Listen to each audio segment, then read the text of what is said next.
Okay, to pick up where I left off, John Haidt has been in this league for 3 seasons. He's been to 3 championship games and won 2 of them. So it is incredibly hard for him to open his eyes and see that this year he has a real shot at missing the playoffs. Why I believe that so much is look at last year. He was a 3 seed, but he went 13-7. That's what our seed went, 13-7. We only have 6 playoff spots. So I think the league got better. I think there's a lot of teams behind him that got better. And he got older, and so I think there's a real chance he misses the playoffs, a real chance. And if his number is 10 wins, I don't know that that's in. I don't know that 10 wins is in. I mean, can name a whole lot of teams I think win 10 games, more than 6. So, I mean, again, Abrams' trade, in my opinion, was a perfect move for him. I think he needs to make about 3 or 4 more, stay competitive, but get younger and maybe add some assets over here on the side. I think that that's a really good move. Um, but again, I can also see his viewpoint of I've been in the league 3 years. I've went to 3 championships. I just need to keep running it back. That's what I think that's ultimately what he's going to do. Just run it back. I will say also, because I just looked it up. So in 2023, he went 19-0. 2024, he went 16-3. And then last year, he went 13-7. He's decreased his win total by 3 years in a row. That would put him at 10. That would put him at 10. So I don't know. I echo everything you said, Cody. I do what he does, but that's my 2 cents. Right. And listen, at the end of the day, he needs to understand I respect the heck out of him for the 2 championships. Like Paul said, I've got 0, he's got 2. And that's what we play this game for. He's got them and I don't. But I'm not talking about the 23 team. Like, we don't care. Like, we're not sitting here making the schedule for the 2024 season. We're talking about 2026. That's where I was going with it. Right. And that pitching is not there to win in 2026 because of all these teams we're talking about has bought pitching and added it and added it and added it. And he can't keep up with that. If I throw 10 starts at him, I beat him. Imagine, I think I've got the guys, I could have 12 good starts. Not every week, but if I play you 10, 11, 12 good starts, you can't beat me. His team can't beat me in that week. And I say that for Jab. He can't beat Jab if Jab throws 10 good starts at him. I don't think so. I don't think he's got the pitching to do it. So 10 wins is where I'll have John Haidt. Can we pivot to Hen's team, because I think that it's very similar to John Haidt's team, and that it's kind of the exact opposite as far as Hen has great pitching and subpar bats and to John Haidt's elite bats and subpar pitching. It's the same team. So there's only 2 teams left, me and Hen. Yeah. But we'll talk Hen. Hen, it's fine. We can talk Hen. Hen went 14-6. Under. I'll let you guys jump in. Call it. What do you think? Better, worse, same? Under, because of, like I said, that I don't think that the bats are where they're needing to be. I think that Hen is doing the same thing that John Haidt is doing as far as the flexing the ring a little bit, and good for him, he's earned it. But I have tried to get him to admit on several occasions, and he has not done it, that he cannot look me in the face with a straight face and tell me that Geraldo Perdomo is not going to regress, and I'm not going to believe it. Like, that is just the most obvious regression candidate ever. It's not. It's going to happen. But he's like, no, I'm set at shortstop. Like, that's my 1,000-point bat. It's going to happen again. Like, no, it's not. I don't think so. And I love Dalen Lyle propaganda as much as anybody. Oh. But I don't see that either. Like, he's relying on Dalen Lyle to be his outfield 3 or 4, and I don't see that. Do we think Yordan Alvarez stays healthy for a full year? I don't. Like, it's I like Jose Ramirez because obviously he's a dog and everything, but you know, I don't see it with the bats. Pitching is great. I think he's got 9 elite starters, and you're saying, Cody, that if you can throw 10 starts at him, at people, that they're going to win, or he's going to win.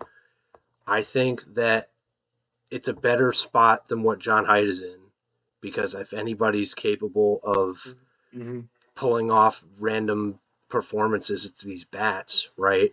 Like, you're much more likely to have Taylor Ward and Christian Yelich have great weeks than Jansen Junk and Mike Vassell, right? Like, I think that these bats are.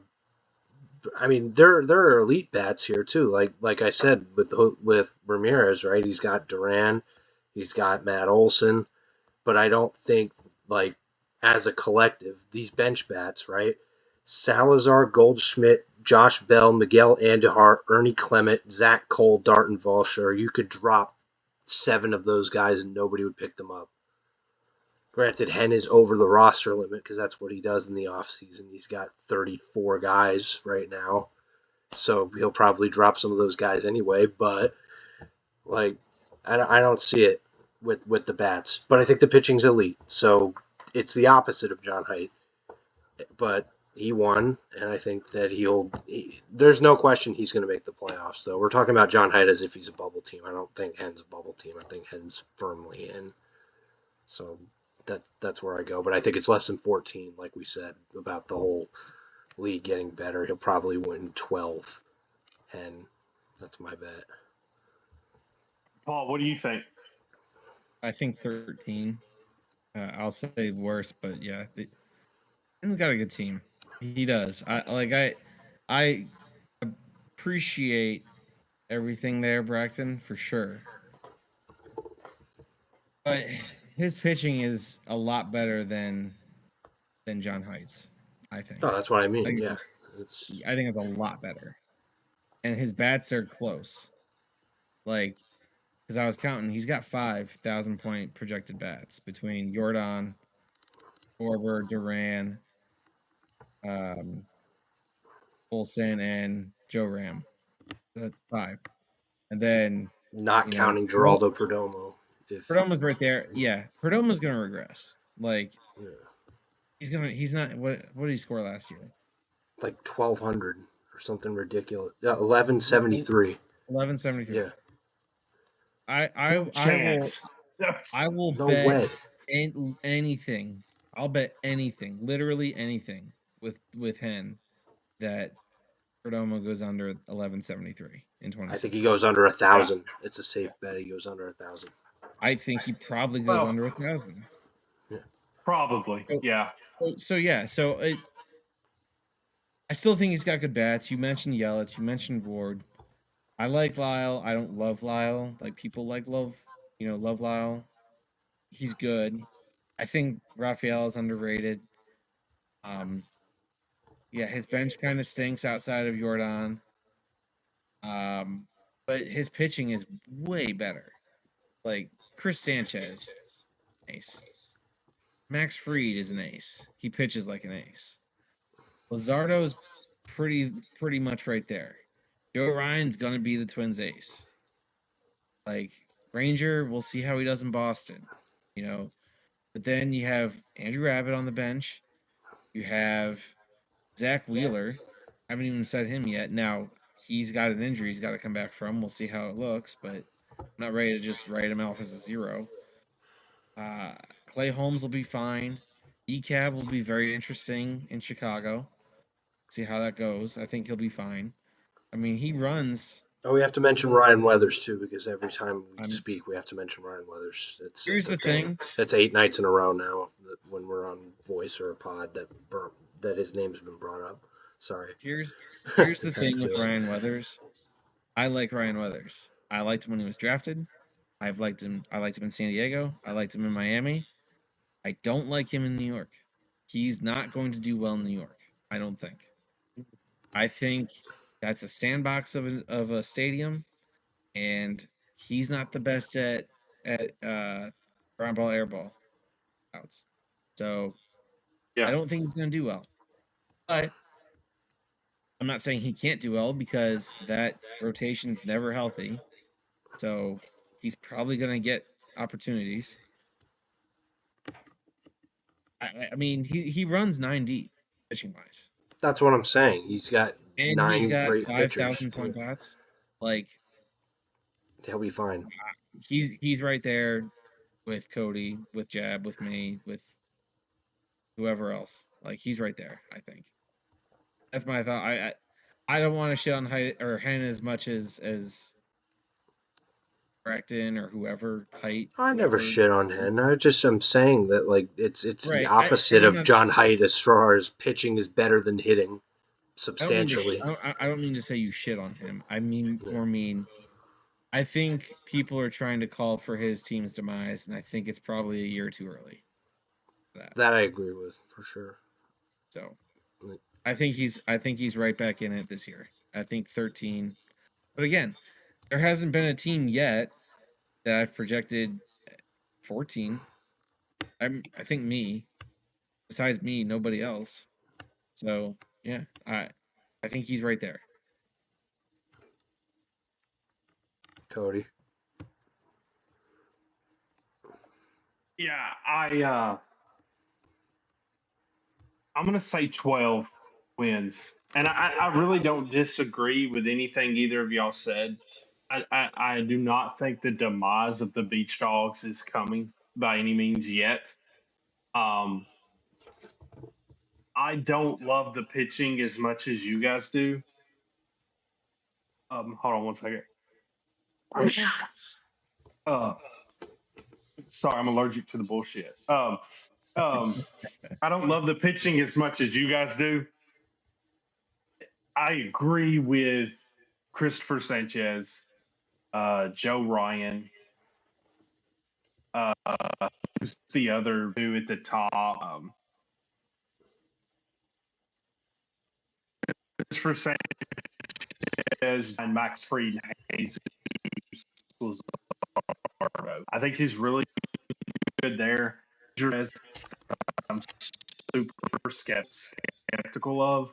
I don't love Abbott. I probably fifth better. And I think it really tanks off after that. And then you factor in Zach Wheeler, of course. Major injury with the thoracic outlet stuff. When he comes back, what do you get? I don't know. But that being said, those four I mentioned, and I'll even go as far as to say five with Edward Cabrera, is strong enough to stay competitive. I think there's a lot of holes in the lineup, but I think, as Paul mentioned, it's like 5,000 point bats and then like 4 holes. I think he's going to be competitive. I'm going to say 11 to 12 wins. I think he gets to 13 if Zach Wheeler comes back in May and is Zach Wheeler. I don't think that's going to happen, but if he does, I think that gets him up to maybe even 13. But I'm going to say 11 or 12 to be safe is where he gets. So again, the demise of the Beach Dogs is still maybe 2 or 3 years out. Even I don't think he's anywhere near the situation Height's in. Personally, I don't. I agree. And I'll say But it might be coming. Like Olson's 31, Joe Ram's 33. You know, yeah, Chris Yelich 34, Schwarber's 32. Like He's got all of his stars are on the wrong side of 30. So Right. again, 30 isn't the end of baseball players by any means, but do they start declining? Yes, they start declining. Yeah. They lose value. All of those things are real, true, definite things. I know that there's the get old mantra, and that is a thing, and it works to a certain degree. There is no doubt. But Right. yeah, Penn will be good this year. I don't think there's doubt about that. What will he be next year and beyond? We'll see. Yeah. Yeah. That's where I'll sit too. Okay. Last team we'll talk about is my team. So I've got my opinions on my team, obviously. I'll let you two guys have at it and tell me what you First for think. me, Bracton. I can Let- go if you want. I think I'm going to be a Let's lot let more. Bragton go. I think you've been humble, Cody, this whole time. I think you've been very nice and not hyping your team up as much as they deserve to be hyped up. So I'm going to do it for you. If I no did a little bit today. I did a little bit today on main chat. if nobody is going to talk about, or we haven't projected a team above 14, I'll do it here. I think that what was your win total last year? 14 I'm and gonna 6. I'm gonna say that you guys have said throughout this whole podcast you don't think anybody wins 16 or 17 games, and I think this is it. Like I'm not messing around when I say I think this is far and away the best team in the league. I've said it for years, and it just keeps getting better. Even when you dealt Cal Raleigh today, you'll have all these assets to go get whoever you want anyway, and I don't know. You just keep adding superstar after superstar. I don't even feel like you make depth trades anymore. It's just straight up banger after banger after banger, So I see if you can stay healthy, which all these guys are young and they should stay healthy, right? Like I mean, I don't see a world where it's not 15 or 16 wins and the 1 seed and the most About points 15 or scored 16, and man. 15, 16 most points scored, 1 seed, in my opinion, and it's not close. Like I I think that it's far and away. Sorry if I'm just straight up glazing, but this is how I genuinely feel about it. If I were to trade my team for any other team in the league, it'd be yours, not even close. Like no hesitation. So I I don't know. I think that you have 1,000-point young bat at every position, which nobody else has. Or somebody who has potential to have 1,000 points at every position. Okay, that's right? fair. That's fair. Because So I don't know that Luke Keyshaw is going to get me 1,000 points.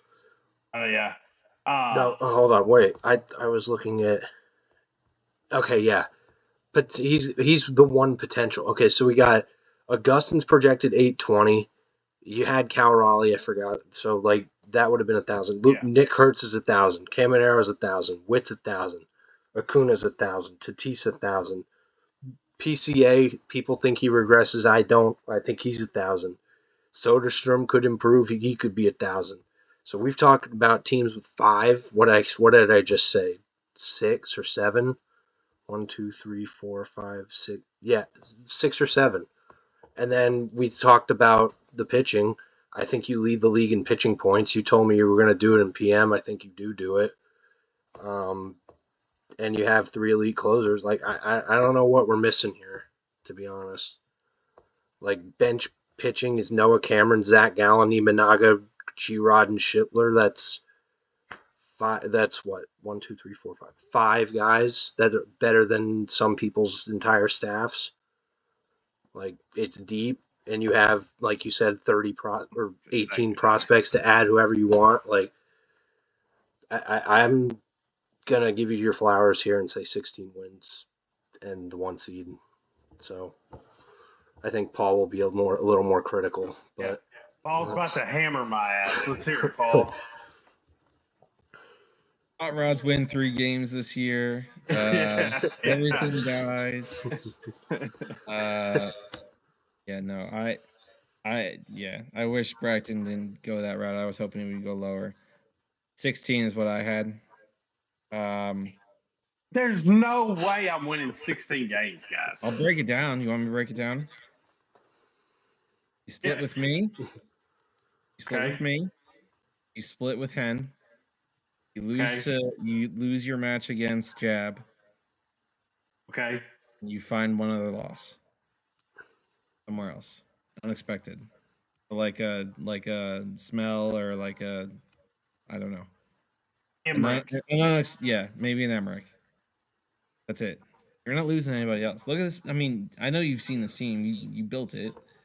Like Braxton's right. Where's the hole? You're good at catcher. You have, in my opinion, the number one dynasty first base. Mm-hmm. You have see. I like Keyshaw a lot, and I know I made that Right. trade with you last night. I mean, yeah, Keyshaw's very good. It's very early in his career. He does have injury history. Right. Yep. Here's the thing that you did today. You got Travis Bazzana. Yep. Another potential 1,000-point bat. So, like, Right. what can we Yeah. do? Yeah. Junior Caminero, enough said. Bobby Witt, enough said.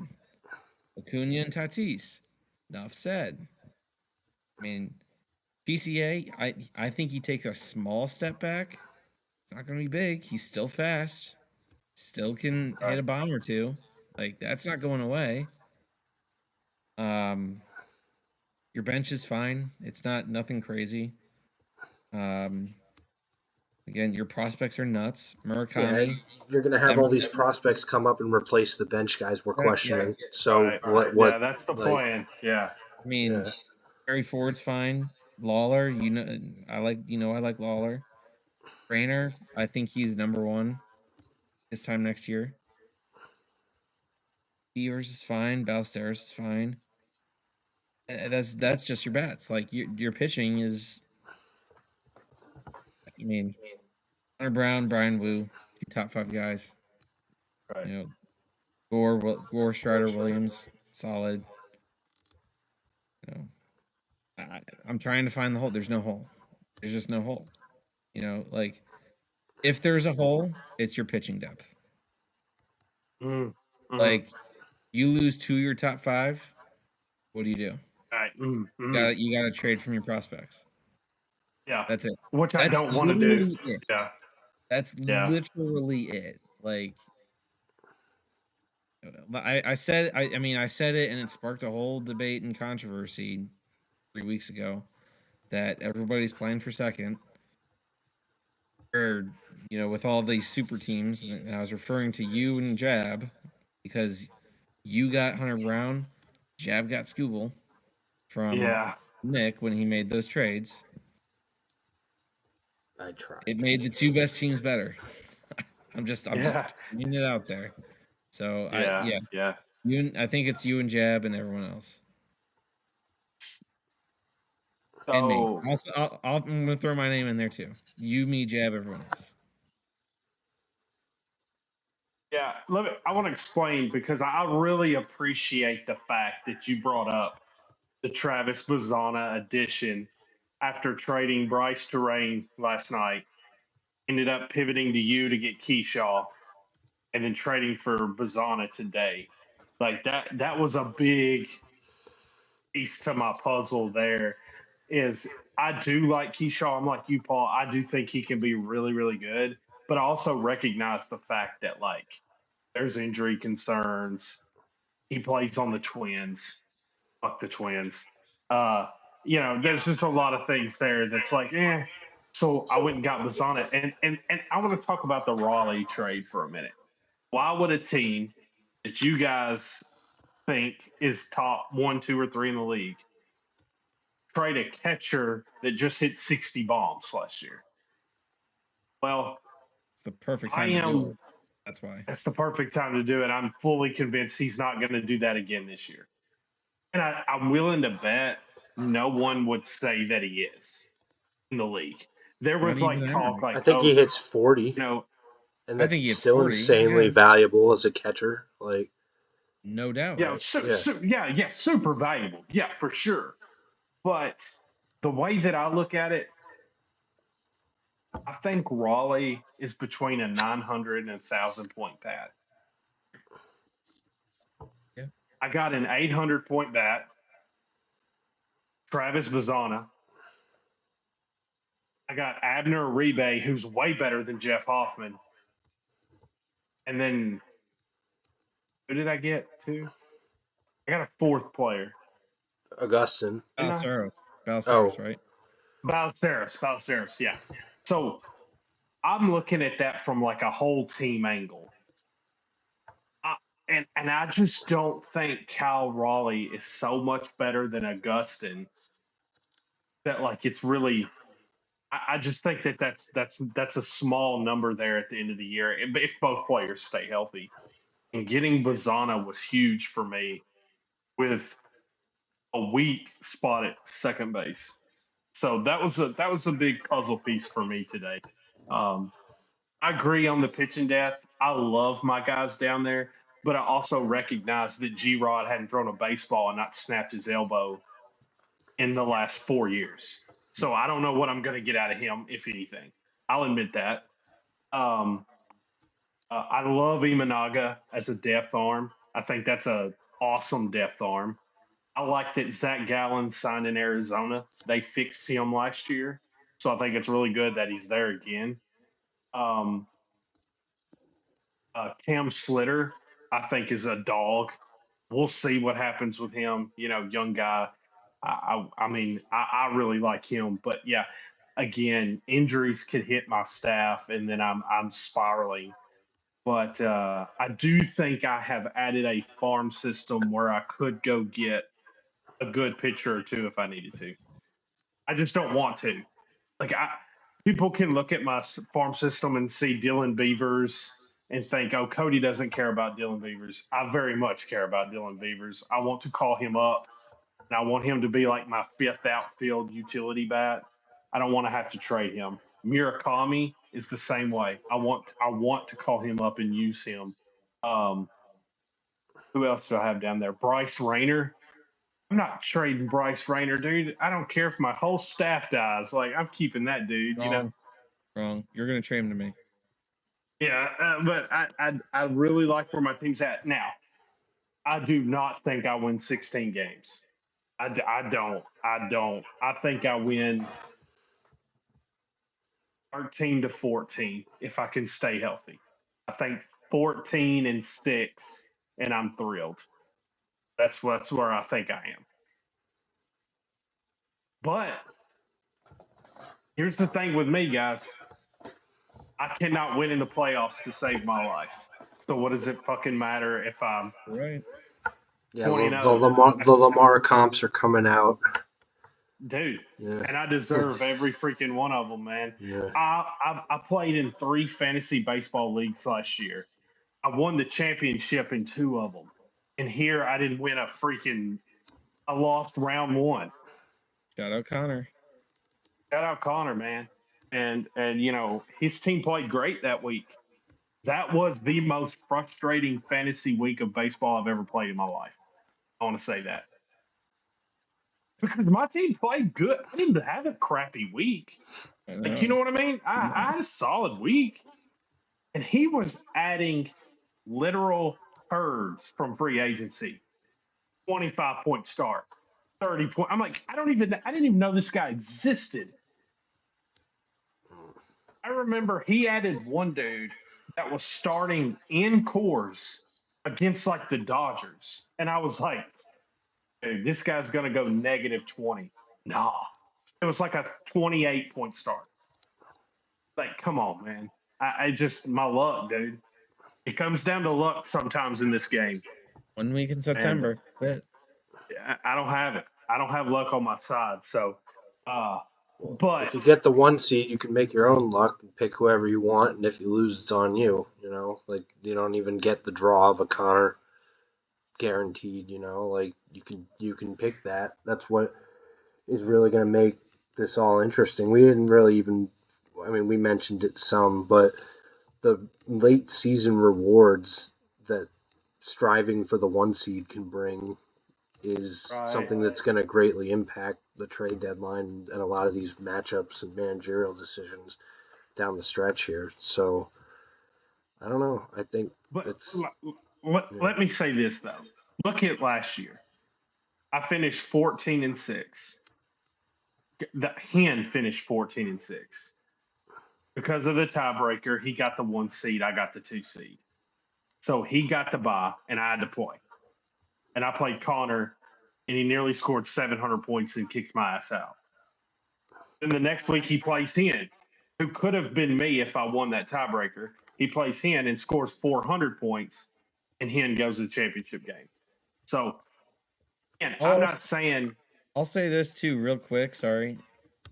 No, go So ahead. say I mean, obviously minus eliminating the 7 seed part of it, where Connor doesn't make the playoffs last year and this year, but say it's this year. Connor's the 6 seed.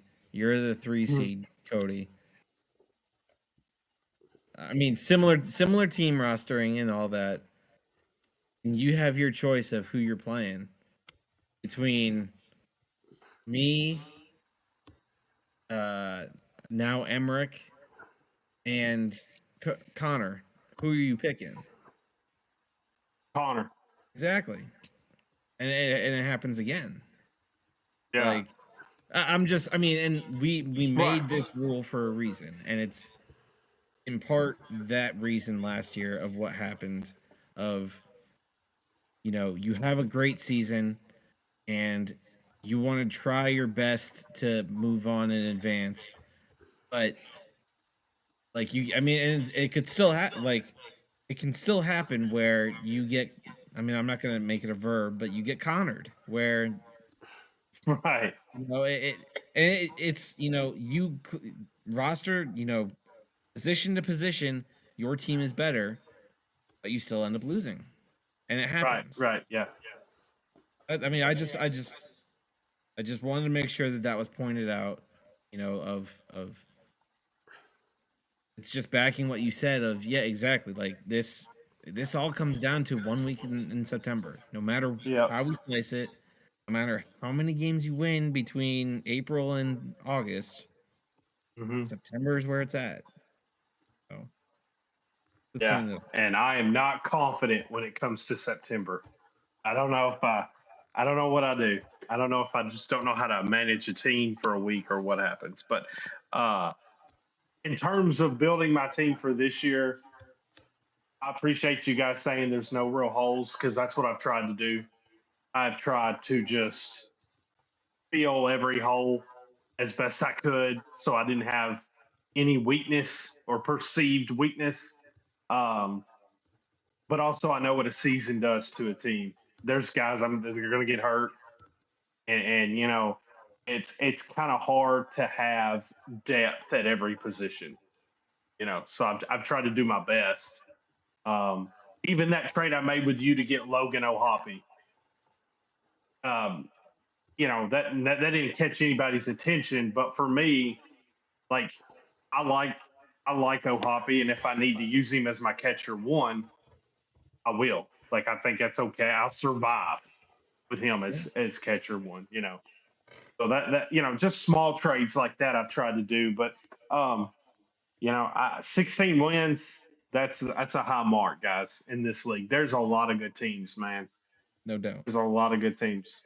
Brackton, no offense, but last year, like you could take a breath when you played you.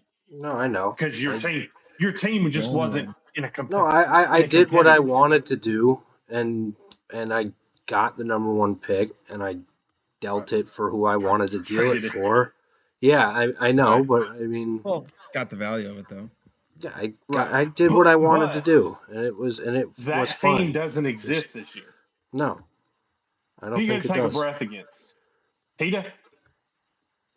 No chance. I think you all were higher on. I think you all were higher on Nick's team than I am. And you guys haven't talked about Scott much either. I think if we're answering that question honestly, those are probably the two that stand I'd out, agree. I guess. But I don't think either go 0-20. No, of course not. But I mean, Yeah, 3-17, maybe. If they don't go 0-20, you're beating somebody. So if you're taking a breath against them and they beat you, well, yeah. Again, that's what I mean. That's what I mean, man. It's taking 1 a week. breath isn't a thing, by the way. Like, we don't control that. Right, sure. But yeah, that's a good point. But I guess like when I did like when I would see the Lark show up on the schedule last year, and I could just be like, okay, I'm good this week. You know what I mean? Because there's nothing worse when you have a big matchup and it's Monday, and say Hunter Green is starting for you, and you're like, yeah, and he goes 2 innings and gives up 9 runs, and you're down minus 20 points on Monday, and it's just like, this is going to be a bad week. I mean, I had a couple close ones last year, but it was. I understand what you mean. Like, you could have survived that against me when against somebody else you couldn't. Like, I mean, I just hope to change the narrative this year a little bit around this team. Yeah. But my point more so is that team doesn't exist this year. Yeah. I just think all the teams are competitive in their own way. You know. Okay. I agree. And so that's going to be tough. That's why I think 16 wins is just like, I don't know, man. It's a lot. Okay, we'll see. I think you're being. I think you're being humble. Humble again. Yeah. I blame Connor. Connor humbled me. Okay, I'm very humble. Fair. I'm very humble because of Connor. Yeah. And but yeah, guys. All right. Well, we'll sign off from our schedule release podcast, guys. I know it was long.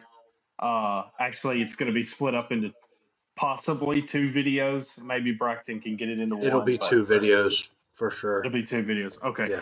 But we hope you guys enjoyed it, and give us some feedback if you want to. If we said something in this podcast and you take issue with it, man, by all means, bring it to our attention, and we'll talk about it. And we're getting close to the season. The one thing I want to say that's really annoying is it's time to start thinking about paying those Fantrax premium payments. Some of you already have, and we've got plenty of time. It's like mid-April that they're due. But if you've got a spare $9 in the next 45 days, go ahead and just drop it on there and get that over with. But I'll turn it over to Paul and Braxton. Do you have anything before we sign off for the night? I sent you the Logan Paul Humble song because you need to listen to it, and that's your should be the national anthem of the hot rods. The hot rods. So, okay. There you go. All right. Yeah. All right. Paul, you got anything before we go? No. Like I said, this is one of my favorite things that I do. At least it's pretty much the only thing I do as an actual LM for this league. So I appreciate you guys for walking through it with me. The fruits of the labor that I go through making the schedule, making sure it looks pretty balanced, making sure there's no back-to-backs or a team playing 3 times or whatever other crap that can happen when it gets randomly generated. So yeah, I definitely appreciate you guys for entertaining me, I guess, a little bit. And then for everybody listening and watching, I appreciate your guys' feedback too, and positive and negative. I'm sure Chad might not be thrilled with how his schedule looks to start, or whoever, whatever it looks like. Yeah, it's fun to do. It's a labor of love for sure. But then going forward, I'm not sure if we'll do another preview pod. This was kind of a schedule / preview pod. But I mean, I want to commit to us doing the pod for the full season this year. 100%. The pods in the past have been what they've been. I don't think there's much need to explain any further than that. But I know that at least, the three of us are kind of committed, I think, for this year to make the pod the best that it can be. This is almost a 3-hour pod that we've done. Yeah. Yeah. They will not be this long, I promise, in season. That's a fact. Right. It's guaranteed. We just don't have the time. But I kind of, with these guys, kind of laid it out that I want at least 2 hours for this podcast for tonight, because it's a big one and it's one that means to me. So yeah, there's not really much else I want to say, except, good luck for everybody for this year. Better health luck for Jack specifically, and his team. Yeah, for sure. But that's pretty much all I had. So thanks one more time, and go Tides, and we'll see you guys when we do our next pod. For sure. And guys, I do think I do want to say this because I know how hard it is to make the schedule. Paul literally hand makes this schedule for us every year, and that's awesome. And there's not a whole lot of leagues that do that. Most leagues, you're just getting the Antrax generated schedule, and this kind of allows us to customize it and break it down, and Paul kind of takes responsibility of all that. So I appreciate that. I know Braxton does. I hope all of you guys appreciate it, because it's a lot of work that he doesn't have to do. So thanks, Paul, for doing that. And guys, thank you for listening.